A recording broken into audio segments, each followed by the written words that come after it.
Hi everybody, welcome to Inspire My Golf. I'm Tom Denby. Now today we're going to review the new TaylorMade SIM drivers. So there's loads of tech that's gone into these drivers. They've really kind of pushed the bar around aerodynamics. They've called it SIM, which is shape in motion. So there's some really interesting ideas around how that can help to increase your club head speed. And they've also brought it out in 3 different versions. So we've got the standard SIM, which has got some moveable weight technology into it. We've then got the SIM Max, which doesn't have the moveable weight technology but has all the other technology, and then they've done the SIM Max D, which again has all the tech that's involved in it but without the movable weight, but it's a draw bias version. So it's going to be very interesting to hit these on Trackman, very interesting to see the numbers we get from it, but I'm also going to give you a really good understanding of exactly what they're trying to do with the technology, why that's important, and also if I feel that it works. When will you be done? When you can break 90? Or 80? Or when you can finally carry that one lousy bunker? Or when you win your first major? Or after your 4th? Or 15th? If there's ever a time when getting better doesn't matter anymore, just say when. Until then, we're going to do everything we possibly can to help make you a better golfer. So, when will you be done? Never. Never. Yep, us too. So the TaylorMade SIM driver, what exactly are TaylorMade saying about this particular product? So when we look at the name of the driver, so we've got SIM, which is shape in motion. They've reshaped the driver so they can reshape your game. The whole idea behind this is what they're trying to do is make it more asymmetric in the sole, inertia generator, which means you can generate more speed. They're really trying to maximize how you generate speed into the ball. So there's a lot of thought and engineering gone into this in terms of the angle of this generator at the bottom and the reshaping of the sole. We've still got the speed injection twist face technology. We've got the sliding weight in the SIM version, not in the SIM Max or the SIM Max D, but that gives you the adjustability of what they say 20 yards on draw face biased. We've still got the sleeve technology in there. We've got the SIM Max D, sorry, the SIM Max and the SIM Max D, which apparently are just slightly different in face size. So the SIM Max has the biggest size face and the SIM is the shallowest. You can't really tell that behind the ball. So it's going to be very, very interesting just to see how I feel this technology might work, so that the sole is designed to provide faster club head speed for more ball speed and distance, while rear weight creates higher moment of inertia for improved forgiveness. So TaylorMade have really kind of pushed the bar around the custom fit side in terms of the shafts that they're using this year and also the heads that they've provided. So we've got 3 different stock shafts that you can try from Fujikura and from UST. There's also the hazardous smoke in there. So lots of different options in terms of shafts. In terms of the heads, when you get custom fit, we have 2 SIM heads because of the loss. We've got a 9° and a 10.5. Then we have 3 SIM Max heads. So we've got a 9, a 10.5 and a 12. And then in the SIM Max D, we've got 2 heads in a 10.5 and 12. Now also remember that there is still this sleeve involved with the shaft and the head, so you can change those lofts.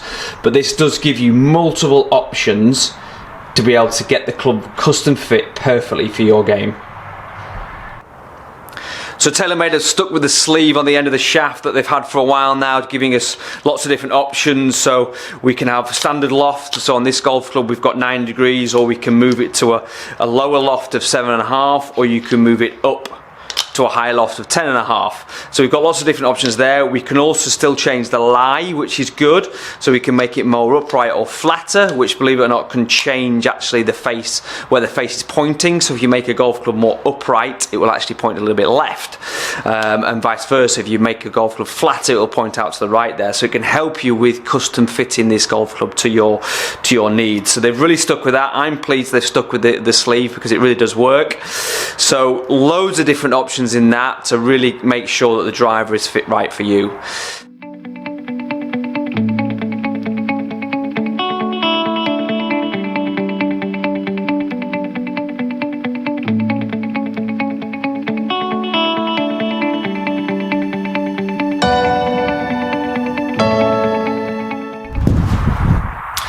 So what exactly are TaylorMade trying to do with this different sole plate, and why does it work, and why is it important to try and maximise what they're trying to do with it? So the whole reason behind this is to give you more speed from halfway in the downswing through the impact area. So one of the reasons this is shaped at an angle is because as the club comes down into the ball, the club head is at a particular angle. So they're trying to maximise how quickly that can move through the air. So there's loads of engineering and thought process gone into this. Now, does it make a massive difference in your game? Well, overall, maybe not. What they're trying to do from an engineering perspective is look at the 1% gains. Now, golf clubs have got to a point where they need to just look at 1% gains to make them better. So there's only going to be small improvements on that speed. So are you going to suddenly gain 24 miles an hour club speed? Absolutely not. Might it help you gain 1 or 2 miles an hour more? Maybe. That's why you've got to try it. Ultimately, the technology does work. The engineering does work. That's why they spend loads of money on marketing, on engineers, to basically produce the most advanced golf clubs out there. So it does work. Is it gonna work to an extent that you suddenly go, wow, I've gained 50 yards? No. But it probably will help you to generate that little bit more club head speed potentially against previous drivers. But that's why it's very much worth getting it fitted, but also getting an understanding on either a Trackman or a Top Tracer or something like that to get an understanding where your club head speeds are, to see if it's actually going to help you.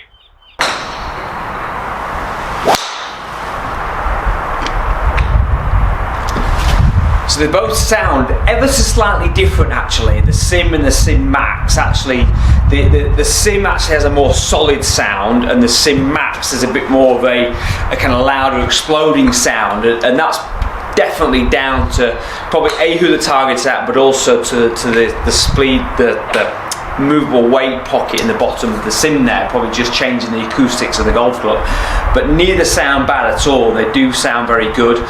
In terms of how they look behind the ball, they both actually look pretty identical. You can't really tell the difference, which is a good thing, because it means that actually the technology involved in both of these is going to work, but also they both sit very square. In the old days, when you'd get two different heads and one called Max, it would be designed at a weaker player, and therefore sometimes they would sit shut. Thankfully it doesn't. They actually look very similar and sit behind the ball very similar, which I'm very pleased about. Now, in terms of the head shape and the look behind the golf ball, I really like it. They're both a very sexy looking driver. They're very futuristic. So I really like the grey finish to the top of the crown there. I really like the slightly off-white to the front of the crown there, but also how they've constructed the sole plate. It looks very futuristic. So it's a very cool looking golf club. It's very easy to line up as well, because of the colours that are involved in there. It actually really promotes confidence that you have the golf club lined up in the right way, which is great. Now, one of the things I also thought might happen is that this piece that's sticking out the back here, I thought you'd see it as it was behind the ball and it'd be a little bit off-putting, but actually you can't at all, and it makes it sit very square, which is great. So I do really like the overall look behind the golf ball, the overall look in terms of the shelf appeal. They've done a very good job with that. So I've separately picked up the SIM Max D, because I want to give you an understanding that this is actually slightly different to the other two. So what they're also trying to do is give you a draw bias golf club. So they put an internal weight system into the heel to help the golf club go get square through impact. Also, they've changed the way it looks slightly behind the golf ball, and they've made it appear slightly open, so that it encourages you to close the golf club through impact so you can square it up. But also, quite cleverly, it's very slightly offset. So when you put it behind the golf ball, you can't really see it, but you can very slightly see that offset in the driver there. So the heel toe, so the heel bias in terms of the weight system internally, and that very slight offset hit, you've got a golf club that's really going to encourage you to square it through impact. So if you're struggling with a slice out to the right there, this would definitely be the option to have a look at. And actually, interesting, behind the ball, you can tell it's very slightly deeper in the head. So I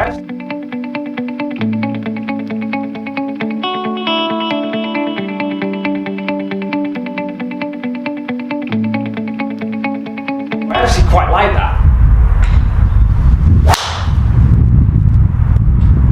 And sound-wise off the golf club, it sounds very, very similar, as you'd expect, to the Max. So it is slightly different, and it is geared towards that golf that is slicing it out there. So I definitely would have a look at that if that's your issue. So I've got the 3 different heads side to side, or faces side to side here. So we've got the SIM on the bottom there, and as you can see, progressively the faces get deeper. So the top one there is the SIM Max D, the middle one's the SIM Max, and the bottom one's the SIM. So the SIM Max D naturally has that deeper face to it. So they've really looked at who these drivers are targeted at, and made sure they've looked at every single detail. So initially I was going to show you some numbers on Trackman for the difference between the 3, but I didn't really think that was fair, because all 3 drivers are doing very different things. They're targeting very different golfers. So the numbers to me would be meaningless, really. So the key is for you to understand who they're actually targeting each driver at. Now, the clever thing they've done is they've created 3 drivers that look very similar but perform quite differently. So you've got the standard SIM, where you've got the movable weight technology on the bottom there, which is definitely targeted at your better player and up. So you've got loads more options within that driver for you to be able to change it before you play, and therefore with a better player they've got a better chance of seeing the benefit of that. Now when you then move into the Max and the Max D, you're definitely got a drive, or you've got drivers that are targeting higher handicap golfers who just want some help. They don't want any complications around fiddling around with weights or anything that way. They just want to know that driver's going to help them. Now in terms of the D, that definitely does it. The hidden weight internally within that golf club, how they put the slight little bit of offset in that head to help you hit it straighter. I'm very impressed with what they've done with that. I'm very impressed in terms of how all 3 look very similar, but also how they've loaded with tech, but got 3 drivers to really target 3 different markets. So it's very much a necessity for you to try all 3 to get an understanding between the differences, but also to get it fitted right for you. So they've got lots of different shaft options, they've got 3 different head options. So if you can't get the right driver in amongst all those options, then you might need a few lessons. So I'm very impressed. It's actually taken me by surprise. I wasn't anticipating to be this impressed by this product, but they've definitely got it right, and I'm very impressed with how they've got 3 different drivers to target different golfers. So definitely give them a go. Please leave me some comments once you've had a hit with them. Let me know how you get on them and your thoughts behind them as well. I'm very interested to know that. But definitely make sure that you get custom fit. So thanks for watching my review of the TaylorMade SIM drivers for Inspire My Golf. Hope you enjoyed it. If you did, hit that subscribe button. Also hit the bell button so you get all the notifications of all my new videos. And we look forward to seeing you soon.